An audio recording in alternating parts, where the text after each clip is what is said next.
এই হচ্ছে ভাস্কর। সে একটি ব্যাংকের ম্যানেজার। তার মাসিক বেতন 19,200 টাকা। একদিন সিবিআই তার ব্যাংকে হানা দেয়। তারা ভাস্করের অ্যাকাউন্টে 1 কিংবা 2 কোটি নয়, পুরো 100 কোটি টাকা দেখতে পায়। বাংলাদেশের ছাগলকাণ্ডের থেকেও অনেক বড় ঘাপলা আছে এই ভাস্করের মধ্যে। তো সামান্য ব্যাংকের কর্মচারীর অ্যাকাউন্টে এত টাকা দেখে সিবিআই কর্মকর্তারা তাকে দরবেশ মনে করতে থাকে। ভাস্কর কি এমন জাদুর ছোঁয়ায় এত টাকার মালিক হলো, সেটাই আমরা আমাদের আজকের ভিডিওতে দেখতে চলেছি। তো আপনিও যদি 100 কোটি টাকার মালিক হতে চান, তাহলে আমাদের চ্যানেলটি এখনই সাবস্ক্রাইব করে আমাদের সাথেই থাকুন। সিনেমার কাহিনী শুরু হয় 1980 সালের অগস্টে। সেই সময় ভাস্কর বোম্বের মাগদা ব্যাংকের একজন ক্যাশিয়ার হিসেবে কাজ করত। তার মাসিক বেতন ছিল মাত্র 6,000 টাকা। ভাস্কর প্রতিদিন সকালবেলা ব্যাংকে চলে যেত, রেজিস্টারে সই করত এবং ব্যাংকের রিজিওনাল ম্যানেজার হিমাংশুর সাথে দেখা করত। কিছুদিনের মধ্যেই ব্যাংকের অ্যাসিস্ট্যান্ট রিজিওনাল ম্যানেজার রিটায়ার করার কথা ছিল, আর হিমাংশু ভাস্করকে আগেই বলেছিল এই পদে সে ভাস্করকে সুপারিশ করবে। আর এজন্য ভাস্কর দিনরাত এক করে সততার সাথে অনেক পরিশ্রম করতে থাকে। আসলে ভাস্কর ব্যাংকের সবারই প্রিয় পাত্র ছিল। সে কখনোই কাজে ফাঁকিবাজি করত না। ব্যাংকের সবাই জানত ভাস্করের প্রমোশন এবারে শতভাগ নিশ্চিত। ব্যাংকের ভল্ট ম্যানেজার ছিল নারায়ণ। সে প্রতিদিনই ব্যাংকে দেরি করে আসতো, ওইদিকে আবার ব্যাংক থেকে বের হতো সবার আগে। তো ভল্ট ম্যানেজার যখন থাকতো না, তখন ভল্টের পুরো দায়িত্ব সামলাতো ভাস্কর একাই। ব্যাংকের পিয়ন ছিল সাম্বা। এই সাম্বা আবার ভাস্করের বাল্যকালের বন্ধু। সাম্বা পড়াশোনা খুব একটা ভালো করেনি, তাই সে ব্যাংকের পিয়ন হয়েছে। আর ভাস্কর ভালো পড়াশোনা করেছে, তাই হয়েছে সে ব্যাংকের ক্যাশিয়ার। যাকেবারে এসব কথা। 1989 সালে ব্যাংকগুলো এতটা উন্নত ছিল না। সব রেকর্ড রেজিস্টারে ম্যানুয়ালি লিখে রাখা হতো। মাসের শেষে সবকিছু কম্পিউটারে একবারে আপডেট করা হতো। কিন্তু 6,000 টাকা বেতন দিয়ে ভাস্কর তার সংসার কত ভালোভাবেই আর চালাবে। ব্যাংকের বাইরেই একটি ক্যাফে ছিল। সেখানে ভাস্কর আর তার বন্ধু সাম্বা দুজনে মিলে ছোট একটা ধান্দা করত। তাদের ব্যাংকে এমন অনেক লোক আসতো যারা নিজেরা তাদের ফর্ম পূরণ করতে পারতো না। ভাস্কর এই সুযোগটাকে খুব ভালোভাবেই কাজে লাগিয়ে নেয়। সে সেই সব লোকদের বিভিন্ন ফর্ম পূরণ করে দিত, আর তার বিনিময়ে তারা খুশি হয়ে তাকে কিছু টাকা দিত। একদিন সাম্বা ভাস্করের কাছে অ্যান্টনি নামে এক লোককে নিয়ে আসে। অ্যান্টনি ব্যাংক থেকে লোন নিতে যাচ্ছিল, কিন্তু লোন নেবার জন্য তো ব্যাংকে জামানত দেওয়া লাগবে। তার কাছে ব্যাংকে জামানত দেওয়ার মতো কিছুই ছিল না, এজন্য ভাস্কর তাকে লোন দিতে রাজি হয় না। এবারে দেখা যাক ভাস্করের পরিবারে কে কে আছে। তার পরিবারে আছে তার ছোট ভাই, সে ইঞ্জিনিয়ারিং পড়ছে। তার ছোট বোন, সে ডিগ্রি পড়ছে। তার বাবা, সে একজন অবসরপ্রাপ্ত সিএ। এখন সে সব সময় বাড়িতেই থাকে, কারোর সঙ্গে খুব একটা কথা বলে না। আর এই হচ্ছে তার স্ত্রী সুমতি। সে পরিবারের অমতে ভাস্করকে বিয়ে করেছে। আর এই হচ্ছে তার ছেলে কার্তিক। সুমতি বাড়িতে রান্নাবান্নার একটা ব্যবসা শুরু করতে চেয়েছিল, কিন্তু ভাস্কর ইতিমধ্যে ব্যাংক থেকে 36,000 টাকা লোন নিয়ে রেখেছে, যা এখনো সে শোধ করতে পারেনি। এমনকি এলাকার বিভিন্ন দোকানেও ভাস্করের অনেক বাকি টাকা জমে গেছে। অনেক প্রতিবেশীও তাদের কাছে টাকা পায়, আর এ নিয়ে প্রায় ভাস্করের সাথে তারা ঝামেলা করত। একদিন সন্ধ্যের ঘটনা। ভাস্কর তার স্ত্রী আর ছেলেকে নিয়ে যায় সুমতির ভাইয়ের ছেলের জন্মদিনের অনুষ্ঠানে। তাদের কাছে উপহার কেনার জন্য টাকা পর্যন্ত ছিল না, তাই সুমতি কার্তিকের একটি পুরনো খেলনা নিয়ে সেটা অরুণকে উপহার দেয়। পার্টিতে সুমতি তার মায়ের সঙ্গে কথা বলে। তখন তার মা তাকে বলে, তুই এখনো দেখতে অনেক সুন্দরী, ভাস্করকে ছেড়ে দিয়ে তুই চলে আয়, আমরা তোকে দেখে শুনে অনেক ভালো ঘরে বিয়ে দেব। একথা শুনে সুমতি তার মায়ের সঙ্গে বেশ রাগ করে। কিছুক্ষণ পরে সুমতি দেখতে পায় তার ছেলে এক্সট্রা কেক চাওয়াতে তার ভাবি তার ছেলের হাত থেকে কেক কেড়ে নিয়েছে। এই দৃশ্য দেখে সুমতি তার বাচ্চা আর ভাস্করকে নিয়ে অনুষ্ঠানের মাঝপথ থেকে বের হয়ে চলে আসে। এভাবেই তাদের টাকা না থাকার কারণে কেউ তাদেরকে সম্মান করত না, সবাই তাদের তুচ্ছতাচ্ছিল্য করত। একদিন সেই ক্যাফেতে বসে ভাস্কর মানুষের ফর্ম পূরণ করছিল। এমন সময় আবারও অ্যান্থনি তার কাছে আসে। আসল কথা হচ্ছে, অ্যান্থনির বন্ধু হচ্ছে জাহাজের ক্যাপ্টেন। তার সাহায্যে অ্যান্থনি মালয়েশিয়া থেকে 30টি টিভি অর্ডার করেছে। সে 50,000 টাকা অ্যাডভান্সও করেছে, কিন্তু সেই ক্যাপ্টেনকে আরো 2 লাখ টাকা দেবার পরেই সেই পণ্যগুলো সে নিতে পারবে। হতে পারে সে তার বন্ধু, কিন্তু এসব ব্যাপারে সে কোনো ছাড় দেয় না। কিন্তু একদম শেষ মুহূর্তে অ্যান্থনিকে যারা 2 লাখ টাকা দেবার কথা বলেছিল, তারা তাকে টাকা দিতে এখন অস্বীকার করছে। আর এজন্যই তার এখন ব্যাংক থেকে 2 লাখ টাকা লোনের প্রয়োজন। অ্যান্থনি তাকে বলে মাল পাওয়ার পরেই সে 2 ঘন্টার মধ্যেই সকল টাকা সে ফিরিয়ে দিবে। কিন্তু ভাস্কর তবুও তার শর্তে রাজি হয় না। নিরাশ হয়ে অ্যান্থনি ভাস্করকে তার ফোন নম্বর দিয়ে সেখান থেকে চলে যায়। পরের দিন সকালের ঘটনা। ভাস্কর ব্যাংকে যাচ্ছিল, এমন সময় তার প্যাটেল ভাইয়ের সাথে দেখা হয়। ভাস্কর তার কাছ থেকে 12,000 টাকা ধার নিয়েছিল। প্যাটেল তার কাছে তার টাকা চাইতে আসে, কিন্তু ভাস্করের কাছে তখন কোনো টাকাই ছিল না। এই কারণে প্যাটেল তার সঙ্গে ঝামেলা করতে থাকে, আর বাজারের সমস্ত লোকজনের সামনে সে ভাস্করকে অপমান করে। এক পর্যায়ে সে ভাস্করের স্ক্রুড্রাইভারটা নিয়েই চলে যায়। ভাস্কর কোনোভাবে অনেক কষ্টে ব্যাংকে পৌঁছায়, আজ সহকারী জেনারেল ম্যানেজার অবসর নিচ্ছে। ভাস্কর জানতো আজ তার প্রমোশন হবেই হবে, কিন্তু ম্যানেজার ভাস্করের পরিবর্তে সুধীরকে প্রমোট করেছে। এইটি দেখে ভাস্কর অনেক কষ্ট পায়। ভাস্কর এবারে বুঝে নেয় শুধু সৎভাবে কাজ করে কোনো কিছুই আসলে পাওয়া যায় না, এবং তাকেও তার পরিবারকে সবসময় গরিব হয়ে থাকতে হবে আর মানুষের সকল অপমান মুখ বুঝেই সহ্য করতে হবে। ব্যাংকের সকল কাজ শেষ করে ভাস্কর সেই ক্যাফেতে যায়। সে আগেই অ্যান্থনিকে ফোন করে সেখানে দেখা করার জন্য আসতে বলেছিল। ভাস্কর ব্যাংক থেকে 2 লাখ টাকা আগেই সরিয়ে রেখেছে। সে অ্যান্থনিকে 2 লাখ টাকা দেয়, আর এর বদলে সে তার সঙ্গে একটি চুক্তি করে যে এই টাকা থেকে যে লাভ হবে তার 10% ভাস্করকে দিতে হবে, আর বাকি 10% দিতে হবে সাম্বাকে। অ্যান্থনি তার শর্তে একদম রাজি হয়ে যায়। এরপর ভাস্কর তার বাড়িতে ফিরে আসে, কিন্তু সাম্বা অ্যান্থনিকে ঠিক বিশ্বাস করতে পারছিল না। তাই সে অ্যান্থনির সঙ্গে যায় মাল রিসিভ করতে। মাঝরাতে অ্যান্থনি ও সাম্বা দুজনেই ভাস্করের বাড়িতে ফিরে আসে। অ্যান্থনি তাকে সেই 2 লাখ টাকা এবং তার লাভের 10% দিয়ে দেয়। একদিনই ভাস্কর তার পুরো মাসের বেতনের থেকেও অনেক বেশি টাকা আয় করে ফেলেছে। রাতে সে প্যাটেলের কাছে যায়। সে তার টাকা দিয়ে তার সেই স্কুটারটা ফিরিয়ে নিয়ে আসে। পরের দিন সকালে সে সময়ের আগেই ব্যাংকে পৌঁছায়। ভল্ট ম্যানেজার আসার আগেই টাকা তুলে ফেলে। যেহেতু সে আগের দিন 2 লাখ টাকা কম এন্ট্রি করেছিল, তাই সে আজ সেই রেজিস্টারে 2 লাখ টাকা অতিরিক্ত অ্যাড করে সমস্ত হিসেব ঠিক করে নেয়। ভাস্কর টাকা ইনকামের দারুণ এক পথ পেয়ে গেছে। ভাস্কর, সাম্বা এবং অ্যান্থনি মিলে এভাবে অনেক টাকা ইনকাম করতে থাকে। ভাস্কর ব্যাংক থেকে টাকা সরিয়ে অ্যান্থনির কাছে দিত। অ্যান্থনি সেই টাকা দিয়ে বন্দরে গিয়ে মালামাল সংগ্রহ করত, আর সেগুলো বাজারে বিক্রি করে বেশ ভালোই লাভ করত। ভাস্কর ব্যাংক থেকে সরিয়ে ফেলা টাকা আবার ব্যাংকে জমা করে দিত। তাদের ব্যবসা বেশ ভালোই চলছিল। ভাস্করের টাকার অভাব একেবারে শেষ হয়ে যায়। সে তার সকল ধার দেনা পরিশোধ করতে থাকে। তার জীবনযাত্রার মান দিন দিন উন্নত হতে থাকে। দেখতে দেখতে কার্তিকের জন্মদিন চলে আসে। সুমতি কার্তিকের জন্মদিন সেলিব্রেট করতে চায়। ভাস্করও তাতে রাজি হয়ে যায়। কার্তিকের জন্মদিনে ভাস্কর 25,000 টাকা খরচ করে। তাদের ফ্যামিলির সবাইকে আমন্ত্রণ করে। সবাই এত বিশাল আয়োজন দেখে অনেক অবাক হয়ে যায়। আসল ব্যাপার লুকানোর জন্য ভাস্কর ব্যাংকের সহকর্মীদের বলে এত কিছু আয়োজনের টাকা দিয়েছে কার্তিকের মামা। অন্যদিকে তার ফ্যামিলির লোকদেরকে ভাস্কর জানায় সে ব্যাংক থেকে বোনাস পেয়েছে, আর সেই টাকা দিয়েই এত কিছুর আয়োজন হয়েছে। জন্মদিনের পার্টিতে অ্যান্থনি ভাস্করকে জানায় তার কাছে বেশ বড় একটা ডিল এসেছে। দুবাই থেকে 3টি বিলাসবহুল গাড়ি ভারতে আসছে, আর সেগুলো বন্দরের বাইরে আনতে খরচ হবে 10 লক্ষ টাকা। এই ডিল ভালোভাবে শেষ করতে পারলে তাদের 6 লক্ষ টাকা লাভ হবে। তবে এইবার লাভের টাকা সমানভাবে ভাগ হবে, কারণ অ্যান্থনি এর পর থেকে আর কোনো কাজ করছে না। এই কাজের পর সে আমেরিকা চলে যাবে, আর সেখানেই তার ছেলের সাথে বসবাস করবে। ভাস্কর প্রথমে রাজি হয় না, কারণ ব্যাংক থেকে 1 লক্ষ টাকা লুকিয়ে ফেলা যতটা সহজ, 10 লক্ষ টাকা সরিয়ে ফেলা ঠিক ততটাই কঠিন। তবু অনেক ভেবেচিন্তে ভাস্কর শেষ পর্যন্ত এই শর্তে রাজি হয়ে যায়। শনিবার ভাস্কর একটি সুটকেস নিয়ে ব্যাংকে যায়। সে সিকিউরিটি গার্ডকে জানায় সে সন্ধ্যায় গ্রামের বাড়ি যাচ্ছে। ডিউটির পর বাড়ি যাওয়ার সময় পাবে না, তাই সে সুটকেস সঙ্গে করে নিয়ে এসেছে।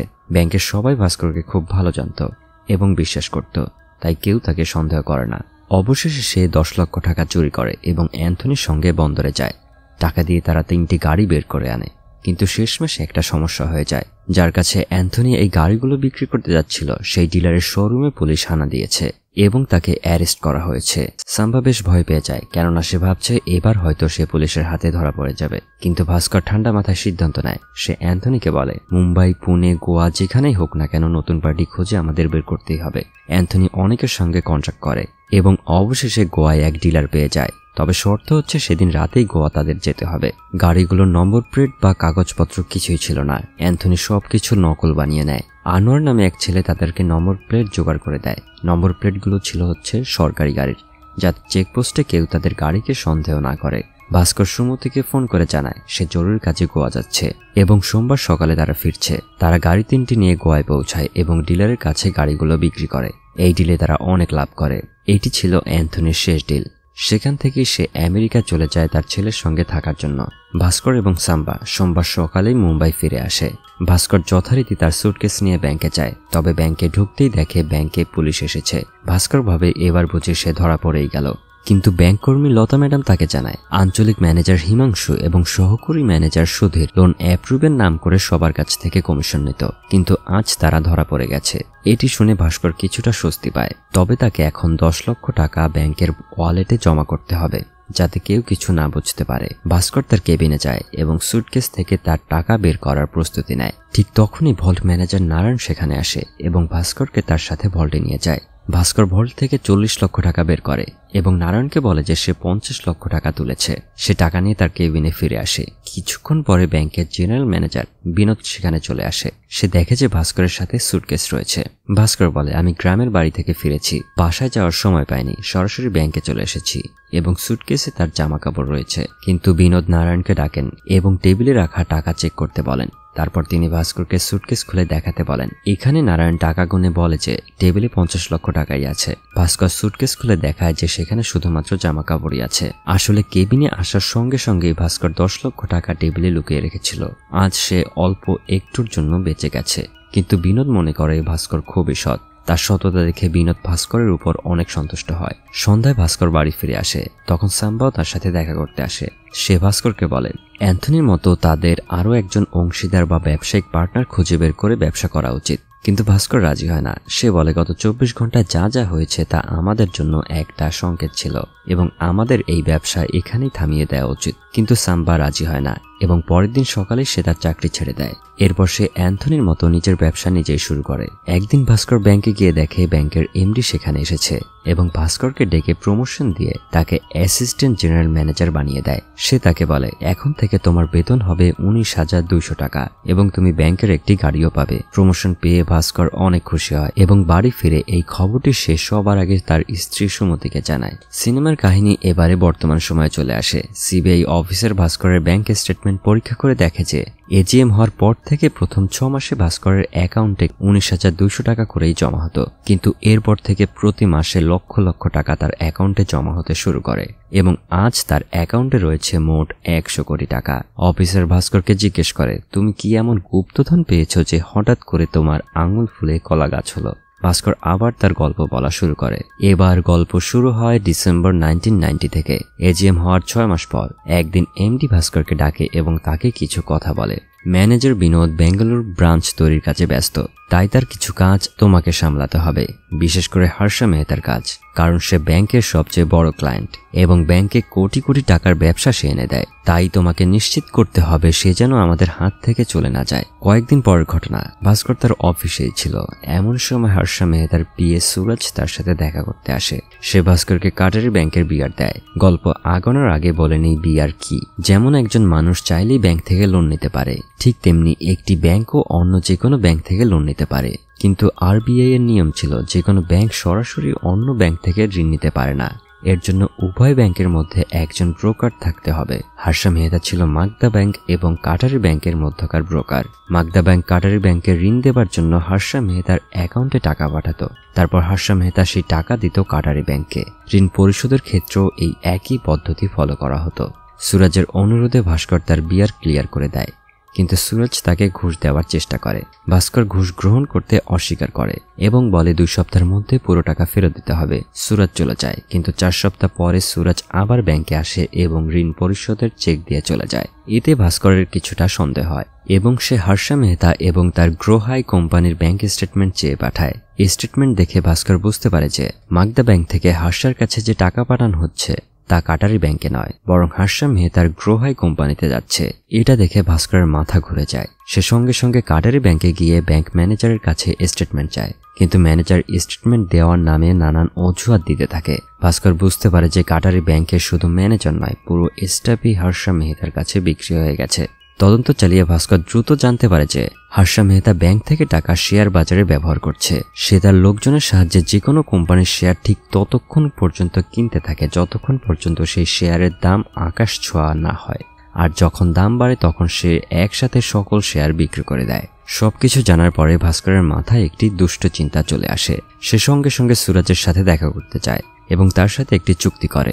ভাস্কর তাকে বলে, আজ থেকে প্রতিটি বিয়ারের জন্য আমাকে 1% কমিশন দিতে হবে, আর সেটা তাকে দিতে হবে নগদে। আর এছাড়া তুমি যে সকল শেয়ার ম্যানিপুলেট করবে তার তথ্য একদিন আগে আমাকে দিতে হবে।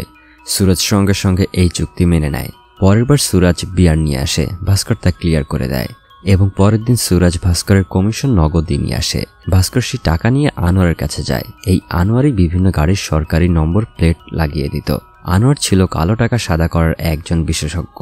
আনোয়ার ভাস্করকে জানায় কালো টাকা সাদা করার সবচেয়ে বেস্ট উপায় হচ্ছে লটারি। আনোয়ার একটি লটারি বিক্রেতার সাথে যোগাযোগ করে এবং তাকে কমিশন দিয়ে 25 লাখের একটি টিকিট কিনে দেয়। পরের দিন ভাস্কর 25 লাখের লটারি জিতে যায়। এরপরে ভাস্কর ছোট ব্যবসায়ী দেশমুখ ট্রেডার্সের সাথে একটি ট্রেডিং অ্যাকাউন্ট খুলে ফেলে এবং সুরাজের টিপসের জন্য অপেক্ষা করতে থাকে। কয়েকদিন পর সুরাজ ভাস্করকে ফোন করে শেয়ার কেনার একটি টিপস দিয়ে দেয়, আর ভাস্করও দেশমুখকে ফোন করে সেই কোম্পানির 17 লাখ শেয়ার কিনে ফেলে। এর ঠিক কয়েকদিন পরে সুরাজ তাকে শেয়ারগুলো বিক্রি করে দিতে বলে। ভাস্কর দেশমুখের সাহায্যে সব শেয়ার বিক্রি করে দেয় এবং এক সপ্তাহের মধ্যেই 17 লাখকে 70 লাখে পরিণত করে। কিন্তু পরের দিনই ভাস্কর 69 লাখ টাকা খরচ করে ফেলে। আসলে ভাস্করের ছোট বোনের জন্য পাত্রপক্ষ দেখতে আসে।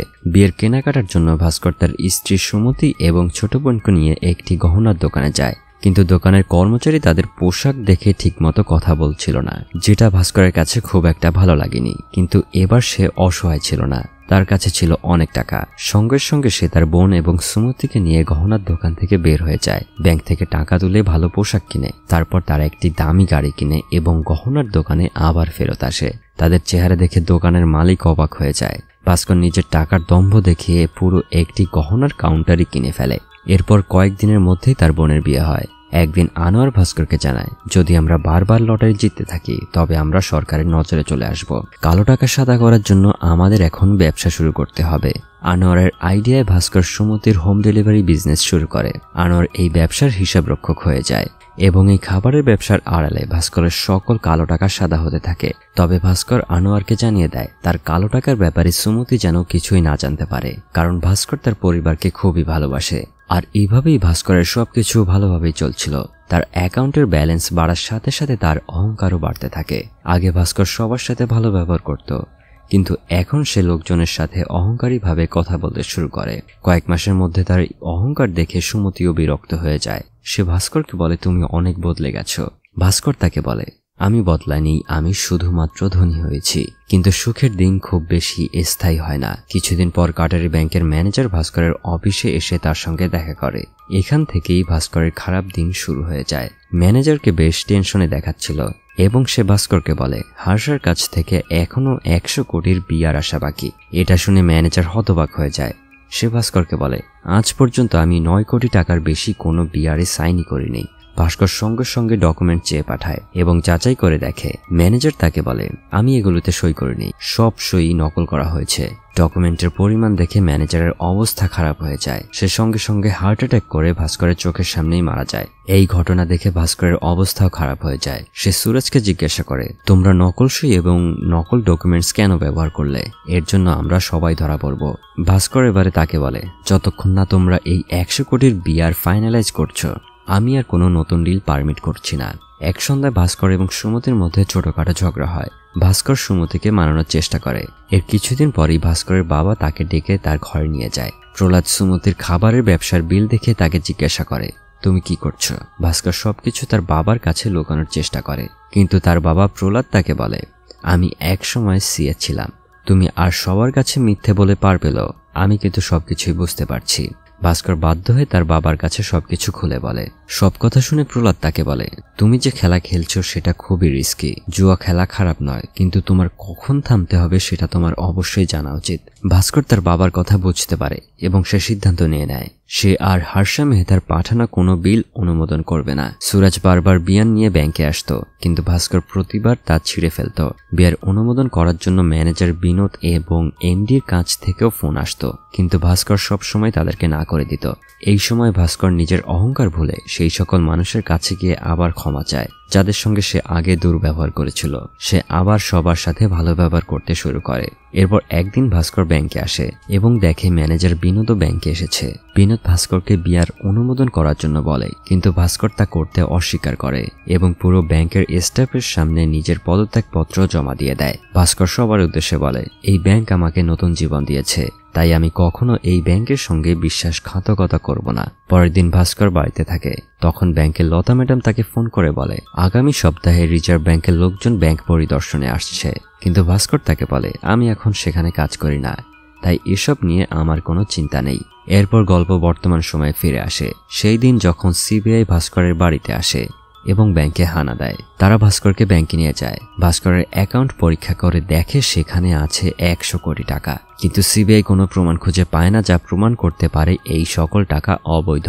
সিবিআই অফিসার ভাস্করকে বলে, আমরা একটি রিপোর্টের মাধ্যমে তোমার ব্যাংক অ্যাকাউন্ট ফ্রিজ করে দিতে পারি এবং তুমি সারা জীবন 1 টাকাও সেখান থেকে পাবে না। তুমি জেলে যাবে এবং তোমার পরিবার রাস্তায় নামবে। আর যদি তুমি এটা না চাও তবে তোমার অ্যাকাউন্ট থেকে 100 কোটি টাকা হর্ষা মেহতার অ্যাকাউন্টে ট্রান্সফার করে দাও। এতে ভাস্কর বুঝতে পারে যে CBI officer, bank manager Binod এবং ব্যাংকের এমডি সবাই হর্ষার কাছে বিক্রি হয়ে গেছে। শুধুমাত্র ভাস্করের অ্যাকাউন্টে থাকা 100 কোটি টাকার জন্য এই নাটকটা চলছে সকাল থেকে। কারণ ভাস্কর আরবিআইতে অভিযোগ করেছিল। অবশেষে নিজের পরিবারকে বাঁচানোর জন্য ভাস্কর তার চেক বই সই করে ব্যাংকে দিয়ে দেয় এবং চুপচাপ সেখান থেকে বাড়িতে চলে যায়। হর্ষার পরিকল্পনা ছিল ভাস্করের কাছ থেকে পাওয়া সব টাকা ব্যাংকে ফিরিয়ে দেবে, যাতে আরবিআই পরিদর্শনে কোনো অবৈধ বিষয় খুঁজে পাওয়া না যায়। কিন্তু পরের দিন সুরজ যখন ভাস্করের চেক নিয়ে ব্যাংকে যায় তখন অ্যাকাউন্টস ডিপার্টমেন্টের লোকজন সেটা দেখে অবাক হয়ে যায়। তারা সঙ্গে সঙ্গে বিনোদের কাছে গিয়ে বলে, ভাস্কর এই চেক 10 দিন আগেই সই করেছে, পুরো টাকা অ্যাকাউন্ট থেকে তুলে ফেলা হয়েছে এবং অ্যাকাউন্ট বন্ধ করার জন্য একটি লেটারও দেওয়া হয়েছে, কিন্তু এই রেকর্ড এখনো কম্পিউটারে আপডেট করা হয়নি। এই কথা শুনে ব্যাংকের ম্যানেজার, এমডি, সিবিআই অফিসার এবং হর্ষা মেহতা সবাই হতবাক হয়ে যায়। কেউ কিছুই বুঝতে পারে না যে এত কিছু কিভাবে ঘটল। অন্যদিকে আমরা দেখি ভাস্করকে, সে তার পুরো পরিবার নিয়ে আমেরিকায় পৌঁছে গেছে। আসল কথা হচ্ছে ভাস্করের বাবা এটি আগেই বুঝে গিয়েছিল যে এত কিছু জানার পর ভাস্করকে কেউই বাঁচাতে পারবে না। আর তার কথা মতোই ভাস্কর কয়েক সপ্তাহ আগে থেকে দেশ ছাড়ার প্রস্তুতি নেওয়া শুরু করে। ভারতে সে তার সমস্ত সম্পত্তি বোনের নামে লিখে দেয়। এরপর সে একজন ট্রাভেল এজেন্টের সঙ্গে দেখা করে। সে ভাস্করকে জানায়, যদি আমরা আমেরিকায় 1 কোটি টাকা বিনিয়োগ করি তাহলে আমরা একটি শর্ত সাপেক্ষে গ্রিন কার্ড পেয়ে যাব এবং কয়েক বছরের মধ্যে নাগরিকত্বও পাওয়া যাবে। এরপর ভাস্কর আমেরিকায় থাকা অ্যান্থনিকে ফোন করে এবং তার সাহায্যে আমেরিকায় একটি 5 স্টার হোটেল কিনে নেয়। দ্রুতই সে গ্রিন কার্ড পেয়ে যায় এবং কেউ কিছু বুঝে ওঠার আগেই ভাস্কর তার ফুল ফ্যামিলি নিয়ে আমেরিকা পৌঁছে যায়। এদিকে ভারতের রিজার্ভ ব্যাংকের কর্মকর্তারা মাগদা ব্যাংক পরিদর্শনে আসে এবং পুরো কেলেঙ্কারির কথা সবার সামনে প্রকাশ পায়। Manager Binod, MD, CBI officer এবং হর্ষা একে একে সবাই গ্রেপ্তার হয়। অন্যদিকে আমরা আমেরিকায় ভাস্করকে দেখতে পাই। সে এখন একটা 5 স্টার হোটেলের মালিক। একদিন সে সুমতিকে একটি আমেরিকান এক্সপ্রেস ক্রেডিট কার্ড দেয় এবং বলে, তুমি যত খুশি শপিং করতে পারো। সুমতির মনে অনেক প্রশ্ন ছিল। সে জানতো ভাস্কর অবশ্যই ভুল কিছু করেছে, কিন্তু সে ভাস্করকে কোনো প্রশ্ন করেনি, কারণ তার বিশ্বাস ভাস্কর আর যাই হোক তার পরিবারকে কোনোদিন কোনো বিপদের মুখে ফেলবে না। আর অসাধারণ এই সিনেমাটির এখানেই সমাপ্তি। তো সিনেমাটি আপনাদের কেমন লাগলো কমেন্টে আমাদের জানাতে ভুলবেন না। আর যদি ভিডিওটি আপনাদের ভালো লেগে থাকে তাহলে লাইক এবং শেয়ার করে আমাদের সাথেই থাকুন। চ্যানেলটি সাবস্ক্রাইব করতে ভুলবেন না। আশা করছি খুব শীঘ্রই নতুন কোনো ভিডিও নিয়ে আপনাদের সঙ্গে দেখা হবে। ততক্ষণ পর্যন্ত সকলেই ভালো থাকুন। ধন্যবাদ।